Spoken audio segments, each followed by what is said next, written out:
Hi friends, चला तर मी आज तुम्हाला हरभऱ्याच्या कणीची भाजी कशी करायची ते शिकवणार आहे। सर्वात पहिले भाजीला सोलून घ्यायची असे बारीक, नंतर ते चाळणीने चाळून घ्यायची।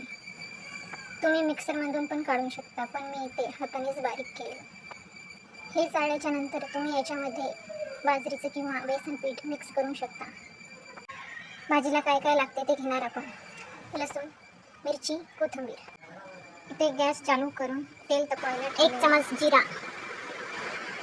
जिरा तडतडले की लगेच त्याच्यात 1 चमच मोहरी टाकायच्या।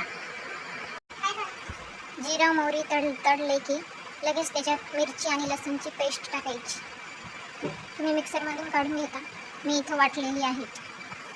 मिरची आणि लसूण चांगले खडीवडी करून त्याला चांगलं तळून घ्यायचं। नंतर मिरची आणि लसूणचा कच्चेपणा जाईपर्यंत त्याला खालीवरी परतून घ्यायचं। लगेच कच्चेपणा गेला की त्याच्यामध्ये 1 चमच हळद टाकायची आणि थोडंसं तुमच्या चवीप्रमाणे मीठ टाकायचं। मी मला लागेल तसं मीठ टाकलं, तुम्ही तुमच्या आवडीप्रमाणे टाका आणि त्याला परत खालीवरी करा। हे सगळं मिश्रण चांगलं भाजल्याच्या नंतर त्याच्यामध्ये 2 ग्लास पाणी टाका। तुम्हाला लागेल तसं करा।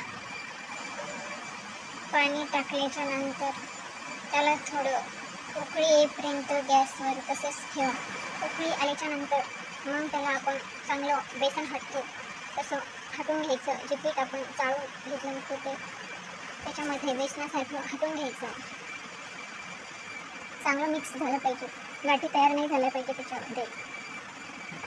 त्याला हटल्याच्या नंतर 5 मिनिटं तसंच बंद गॅसवर ठेवायचं आणि नंतर त्याच्यावर प्लेट वगैरे झाकून घ्यायची।